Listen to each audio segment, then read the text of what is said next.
So recently I posted a video about mounting a tourniquet to your rifle and some people had some concerns. So we're going to go through and address those. Now these are like discussions I've had many times in person with students and other dudes like Jay Atson at Prepared Citizens Train Group on mounting a tourniquet to the rifle.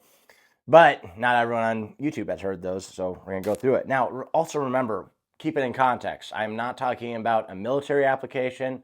I'm talking about a civilian, like home defense, truck gun, a go bag, stuff like that.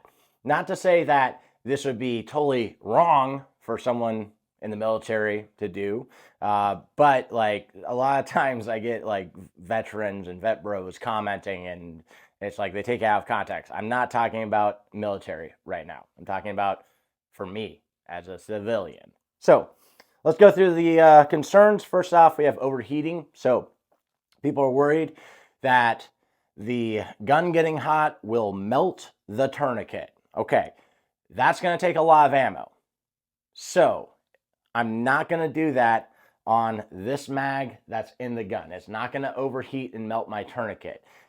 If I were to shoot enough ammo to melt the tourniquet on the gun, that would mean I probably have more tourniquets because I'd have to have the gear to carry that ammo, most likely, unless I'm just rolling with a plastic bag full of magazines, which would not be a good idea.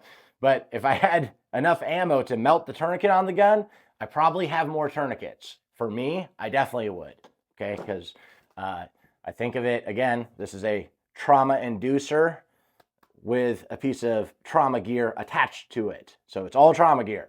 And like when I think about gunfighting, medical is a part of gunfighting. So if I have gun gear, I have medical gear. Now, so that's just not realistic. You know, you may have seen the burn down videos where they, run a AR until it's on fire. But like, think about that too. That gun is being run full auto and mags are being pumped into it over and over and over until it fails. Now, there have been, in the military, firefights where they were shooting enough to the point where those guns failed. Again, they would have more tourniquets. Like, you could still do this if you were military, and like if that thing melted, well, you would probably have more medical gear. Anyways, moving on. Snag hazard, okay? Worried that this is a snag hazard. I have found that putting the tourniquet right here is the best placement because it is the least snag hazard for mounting on the gun. Now, is it potentially more of a snag hazard? Sure, okay, because it's another thing on the gun. But how far are we going to take that? Because really, it's in the same profile as my optic and my barrel, right? So this light really is more of a snag hazard in that sense. I mean, the light's not loose, so sure, if it gets turned like that and catches on something, that could be an issue. But like taking this setup through classes, doing a bunch of dry practice with it, I have not found it to be a snag hazard. Like actually having my dog start barking at something and then going through and clearing my house, it has not been an issue. Now, this is where some guys will say you should mount the tourniquet to the stock so it's less of a hazard, okay, and it won't melt. I don't like that. You absolutely could, and there's ways to do that, but I like a slimmer profile. So like this is the Magpul BTR brace, and then my preferred stock, I don't remember the model number. I have to look it up every time I order it, but it's the slim BCM stock. I like that because one reason is I actually practice switching hands with my rifle, and if I have like a tourniquet hanging off the side, I'm not going to be able to get my face up against the stock nearly as easily, and that would be a problem. The other thing to consider too is that putting the tourniquet on the stock, when you go clearing malfunctions, doing reloads, or moving into a high port position or anything like that, now I've got the stock against my body and I got my arm right there, so that actually, in a way, makes it more of a snag hazard to me. So I don't like it on the stock. That's why I was playing with this position. I've played with it on like the side of the gun, underneath the gun, on the stock, and I came to the conclusion that I like it best right there. Now, someone in the comments said that they have magnetic strap. This on the last video. Said they had like a magnetic strap they used for the stock. There's also the Blue Alpha Gear stock sock, and that will allow you to put more medical on your gun too. So that's an option. And then I got a mount from Prepared Citizens Train Group. It's just I haven't set up a gun with the stock it's designed for, so I can't really show you that right now. But you could check that out. It's just not my preferred way. That's why I put it there. Next, this was a funny one, was lead. So the concern was that having a tourniquet on the rifle means it's going to be exposed to lead. Okay. And then they're like, then you're going to put that on a bleeding patient and you're going to get lead particles in them. All right. If you're bleeding to death, lead is not the concern. Moving on. Exposed to the elements. Now, this is where, again, it's coming from a dude. He's a medic, he said. And he's like, you don't want to do that because then you're out patrolling and then the sun is going to get on it and that's going to reduce its effectiveness, all that. Yeah, that's a concern, but I think it's more of an older concern. I haven't really looked into too much of like whether or not, whatever modern tourniquet you have, it has a real issue with that. What I can say for myself is we have a whole bunch of practice tourniquets that we use in class and they are beat the fuck up and they are still working. Like they're not ones that I have for my actual go time stuff. They're literally for training. And that's something that I got from Tactical Responses Immediate Action Medical, which that class is coming to Florida, October 4th and 5th. You should take that.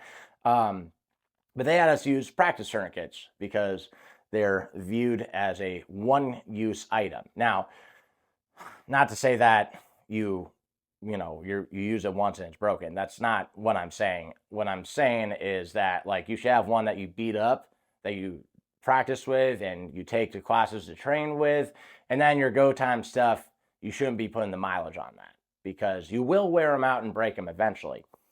But that being said, like I live in Florida, it's really hot here. We get a lot of sun, and I've also had my practice tourniquets sit in my car for like months on end, and that's where they get really, really, really hot, and the sun has not been an issue to them. Now, I think that more comes from earlier cat tourniquets being used in the Middle East. That would make sense. My earlier cat tourniquets that I took from the Marine Corps, I've broken every one of them. Now, the later generations of cats, I wouldn't be that concerned with it on them. I have recon tourniquets that these are still fine after staying in the car. But also, just think about it like this. If this is a home defense gun and it's sitting in the corner, just put a go time tourniquet on it. If you're going to go to the range and use it, then put a practice tourniquet, a training tourniquet on it. If you're going to go to a class, put a training tourniquet on it so you're not putting the mileage on your go time one. Okay. Now, again, I'm not talking about a dude patrolling in the Middle East. That's not my concern. But even a dude patrolling in the Middle East, like if I were to go back to Afghanistan, yeah, I think having a tourniquet mounted right there on my rifle is a good idea. And that's another thing. Just think about it. It's not your only tourniquet. It's an extra one. I have this mounted here because as a civilian, I'm not walking around in a war belt. I do, like out in public, I carry an ankle medical kit that has another windlass tourniquet on it. I've got a rat's tourniquet in my pocket. Now, people will freak out about that. That's a different discussion. But it's like, it's not my only tourniquet. What it is an extra tourniquet. So I have one more. And think about this too. Every person in my family has 4 limbs on their body, which potentially could need 2 tourniquets each if there's a failure, if something gets fucked up. So it's like, by all means, it would make sense to carry 8 tourniquets per person, but that's kind of crazy. I'm not about to get into that. If I could, I would, but it's not very practical. So just throwing an extra tourniquet on the rifle is practical.